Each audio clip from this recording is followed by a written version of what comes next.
what your view of the roster was. What do you remember about that week and how it contributed to this year? It's funny how it aligns to where we are now.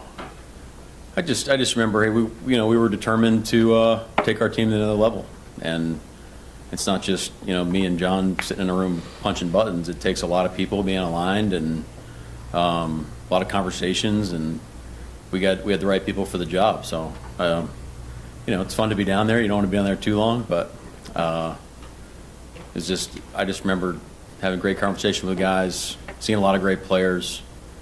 Senior Bowl's an awesome event, so that's about it. When you look at having kind of this extra week with much more time to have a game installed next week, how do you evaluate what the team was able to accomplish in the last few days?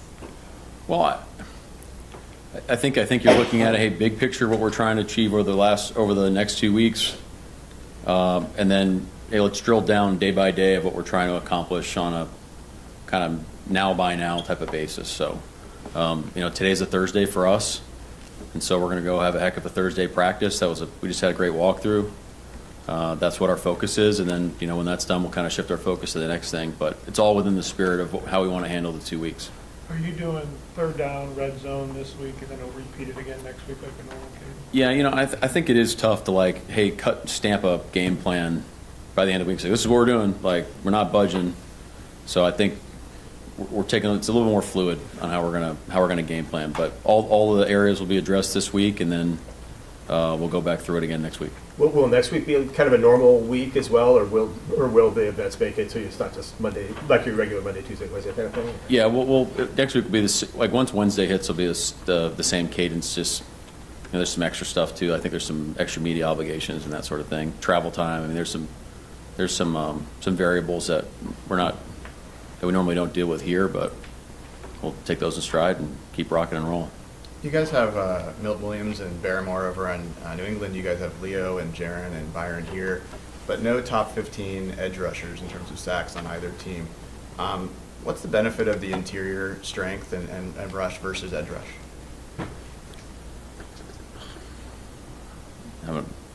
There's you can talk about it at length if you wanted to. It just I think the common thread between both of our teams is there's a kind of a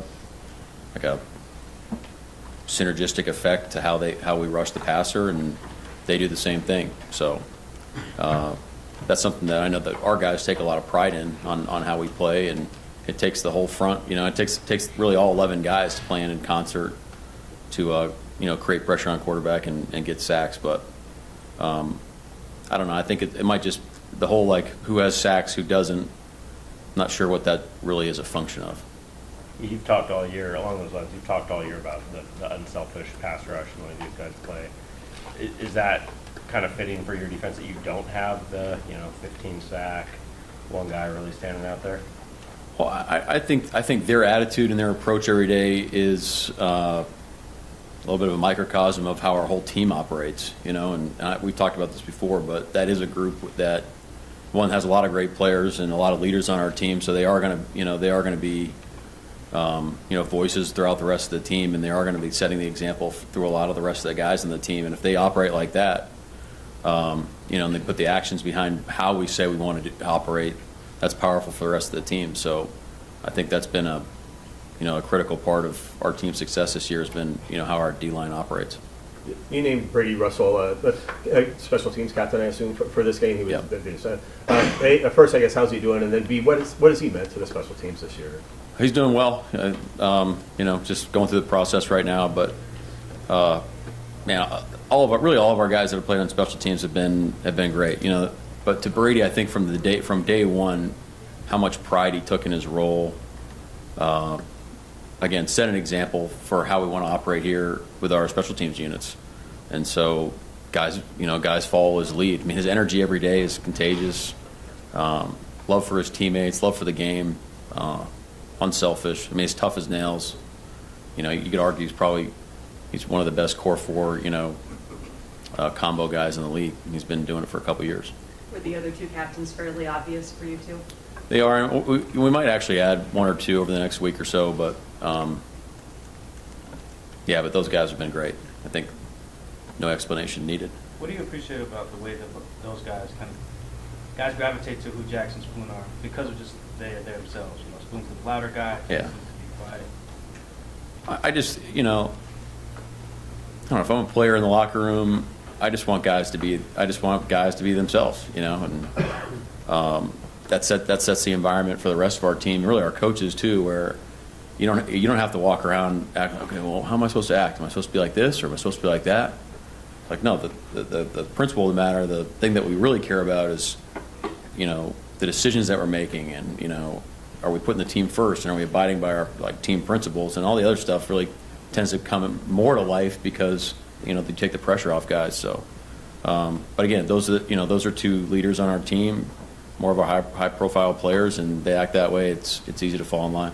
Mike, earlier in the week you mentioned the possibility of connecting with John Harbaugh just about Super Bowl, all the things involved. Yeah. Were you able to connect, and are there any takeaways? I've talked to some other coaches at this point, but Harb's pretty busy right now, so this weekend we might be able to connect. And then with Sam Darnold, have you been able to kind of drill down on what his practice plans are, or is that still kind of a fluid situation? Well, it's just day by day, and how we're going to operate. And that's what we've done the last 2 weeks, and so that's what we'll keep on doing. But you put timetables on things. I mean, he's gonna play in the game. It's just how to handle,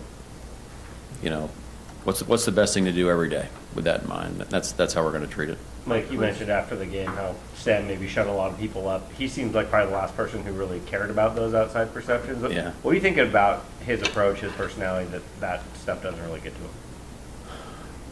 Well, I think it's one of those things where it's like, hey, when we're, in the good and the bad, whatever the bad is, but when the opinions are changing back and forth, he's been the steadfast, force throughout the whole thing, and that's who he is. That's who he is. So, and one of the reasons why I think he carries so much respect, within our building and with our team. So, let us go defend him, but he'll keep being himself. Mike, Clint's name's been in the news lately. What is it about his approach to the offense, play design, play calling that you think separates from other OCs? Well, I think the thing that I appreciate the most about Clint is he's a team player. It's all what's best for the team all the time, and he and he takes a lot of pride in that. That it's a team effort. And so he'd be the first to say that the rest of his staff does a great job, and the players are the ones that make it come to life.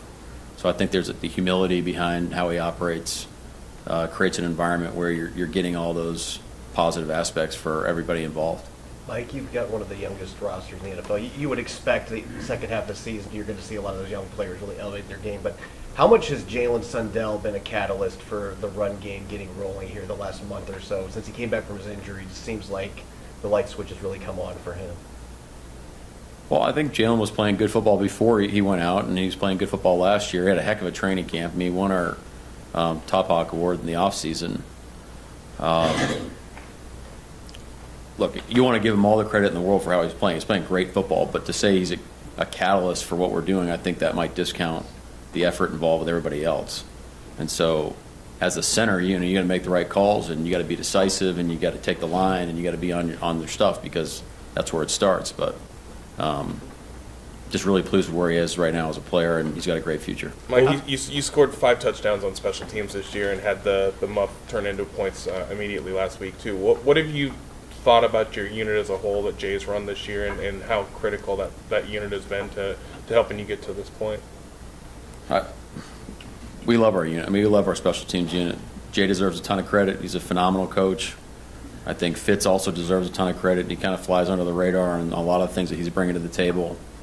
And I think, again, it's how you want our team to operate. It's just this daily chasing edges mentality of how do we kind of make it. What's one more thing we can, can we capture that today to take us, what's those things, those markers every day that we can hit? And they do that. They practice their tails off every day. They got great energy. We practice special teams first, and one of the things we talk about all the time is that they really set, the tempo and the standard of how well that practice is going to go, and how they play and how they practice. And they continue to hold the standard up every time they take the field, which has been great. Week 11, you guys had the 4 turnover game against the Rams, and at that point you were -7 in turnover margin. Since then, you're +8 and haven't turned the ball over in 3 games. What do you think really changed to key that? I think you're just saying, like, look, anytime there's growth, it's not like you just, sometimes it's, hey, there's something, we got to fix it, and now we kind of take a different, like, course of action, and things change maybe a little more drastically. But I'm more of the believer of, like, hey, I think we were about the right stuff at the beginning. I think we talked about it. I think we drilled it. I think we were training it all the time. But I think the difference was we stuck with it, and that's when you start to see returns. So not to panic and say, okay, well, now we got to play differently, or we got to change our language about how we're going to play the game or our style. None of that really happened. It was more just doubling down on the things we really believed in and do that every day. With Sundell, what was the award you mentioned that he won? Called Top Hawk Award. Well, Danny Van Dyke special. It's awesome. Basically, we made everything in the offseason like a competition. And I can't tell you exactly how we did it, but it was really well thought out. The guys loved it. You had coaches competing, and Jalen just brought it every day. It was a combination of, like, hitting your personal milestones. You get your picture on the wall, but but the guys loved it. And actually, well, that's actually the group it was an individual award and a group award. If you're group one, you're out of the conditioning test. All I remember is Spoon's team won because he was, like, super excited they won.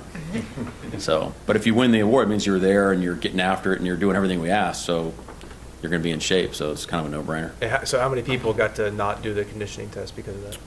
I don't know, 7 or 8. Okay. Yeah. With Clint, like, when we talk to him, seems very low-key, kind of soft-spoken. Are there things about his personality that, like, behind the scenes that we don't see, or is that who he is at all That's times? who he is, man. That's what makes him Clint. There's no, like, I'm going to act this way to somebody and act another way to somebody else. This is who he is. But I imagine there's plenty of fire there that we don't see, like, that comes out. I mean, he's not coaching you guys, so he's just Yeah, answering questions. Fair enough. When was the most fiery that you have ever seen Clint? When we score a touchdown. If he's covering his mouth after a touchdown, he's probably saying some things he doesn't want you to know. Hey, Mike, intention has been part of your program early on. Did you see it? When did you begin to see that early on? Back in April, or has it always been there? I just think early on, that's how we decided we wanted to operate. And to me, if you want to get anything done, you got to know where you're going and what you want to get that done. So you can't just walk out there and just throw the football out there and say, let's go practice. It's like, what is our intention today? Let's keep it simple. Let's do it together. And we hit a lot of marks, throughout this whole process. Not gonna lie, we didn't hit as consistently as I wanted, or as you'd hope we would. Probably until this offseason, I just felt like the guys were locked in every day, and it was awesome. What do Christian Gonzalez and Carlton Davis provide on the corners for New England? Yeah, they're really good players. Really good players. Both have size, speed, can play man-to-man, can play zone, can track the ball in the deep area of the field. Good players. Mike, with as much film as available of the Patriots at week 21 or wherever we're at, like, how far back do you guys go? I think it just depends on the situation. So, for some situations that don't have as many observations, you might need to dig a little deeper. But that's how we always operate. Because you can go back years if you want. Coordinator history. All those things are in play. So you're really making that decision every week on how far back you want to go. So it's not as different as you might imagine, honestly. With the 2 weeks of time to prepare, is there any, like, caution against diving into too much stuff? Yeah, absolutely. Again, that's the same, kind of like after a bye week, like, how are you going to allocate your time? Is it, hey, we're trying to get better at our fundamentals? Well, that takes a certain amount of investment. Hey, we're trying to work some situation stuff. There's all sorts of different ways you can kind of allocate your time and invest to try to get your team ready. And so those types of decisions are pretty consistent. Mike, what's it like to work with Jody Allen day to day, and how does she lead?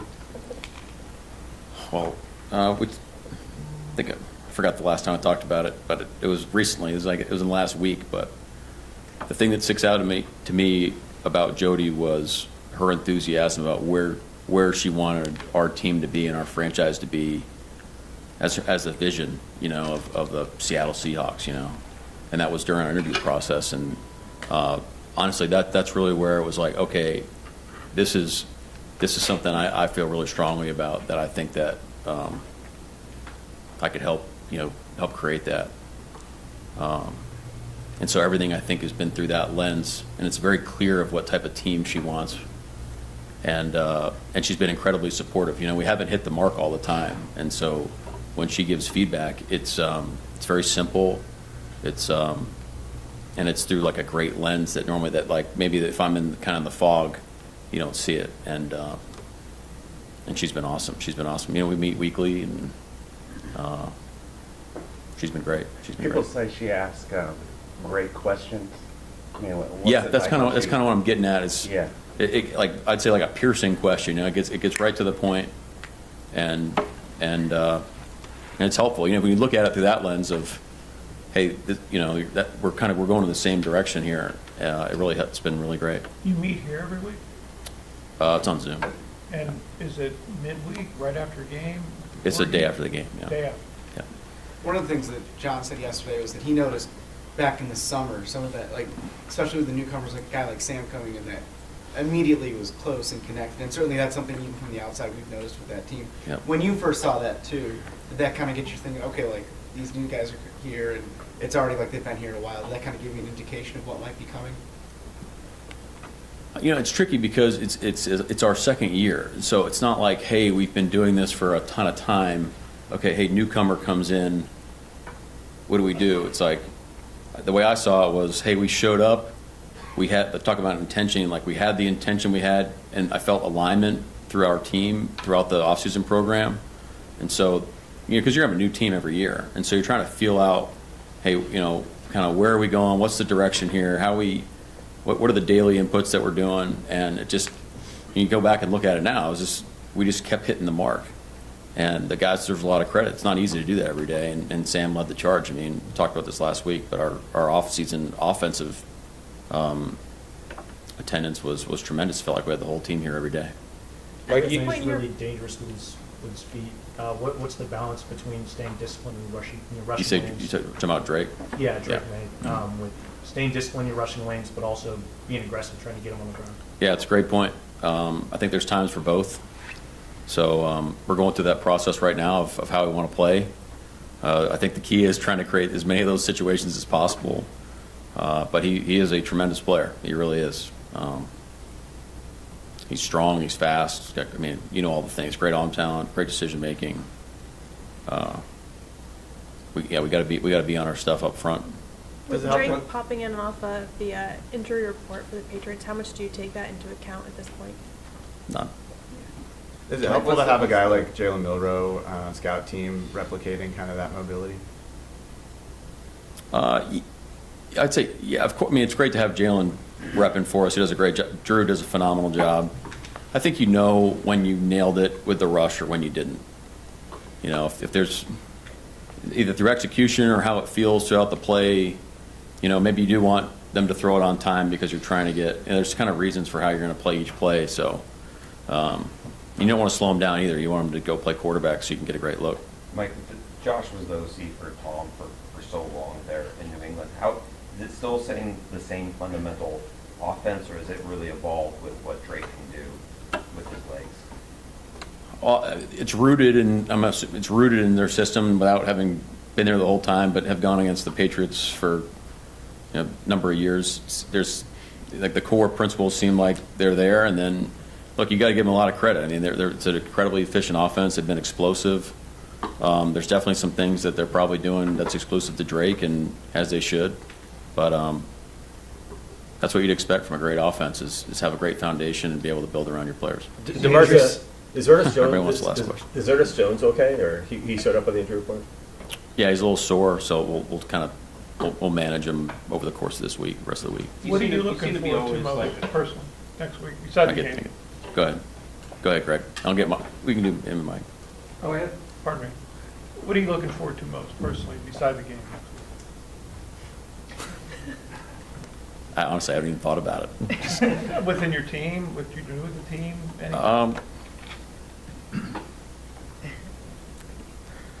I can't give you anything. I do love being with our team. Like, I just take, but I think, again, like, why go in with expectations? Just kind of go experience it, Mike. Last question? Yeah, you always, seem to be always self-assessing, like your play calls, you're like, maybe I didn't get us in a good play call there. And you also say, like, you overthink, like you might try to throw something in Sunday in warm-ups. Like, when you look at how you guys got here, what do you think of how you call the defenses? Good enough to get us here. We're going to do something tomorrow that's going to be funny in the defensive room that will highlight some of our poor decisions. But I do think the players feel when you're in it with them, and so when you can identify that, hey, I fell short here, that helps them own their mistakes as well. And again, if you're full of crap and you're just blaming the players on every play, like, they're going to know, and we don't want to live like that.